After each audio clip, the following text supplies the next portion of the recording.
Arestado ang dalawang lalaki matapos umanong magnakaw ng mga mahahalagang gamit mula sa isang traffic signal controller sa Tondo, Maynila. Kinilala ang mga sospek na sina alias Ray, 57 anyos, at alias Chris, 53 anyos.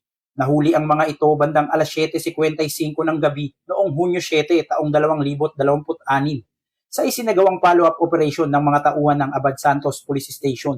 Ayon sa ulat, nadiskubre ng mga tauhan ng Metropolitan Manila Development Authority o MMDA na pilit na binuksan at sinira ang traffic signal controller na matatagpuan sa kanto ng Jose Abad Santos Avenue at Antipolo Street sa Tondo.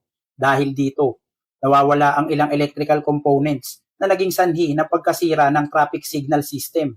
Agad namang iniulat ang insidente sa pulisya na nagsagawa ng verifikasyon at masusing investigasyon. Sa tulong ng isang testigo, natukoy ang pagkakakilanlan ng mga sospek at kalaunan ay naaresto sa kanilang pinagtataguan. Nabawi ng mga otoridad ang ilan sa mga ninakaw na kagamitan, kabilang ang isang automatic voltage regulator o AVR at isang communication switch. Gayunpaman, hindi pa natatagpuan ang iba pang mga kable na tinangay ng mga sospek. Tinatayang aabot sa mahigit 241,000 piso ang kabuuang halaga ng mga ninakaw na kagamitan at pinsalang dulot ng insidente.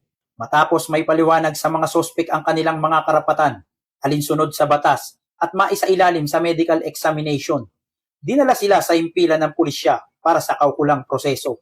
Sasampahan ng mga ito ng kasong pagnanakaw o theft sa tanggapan ng piskal ng lungsod ng Maynila.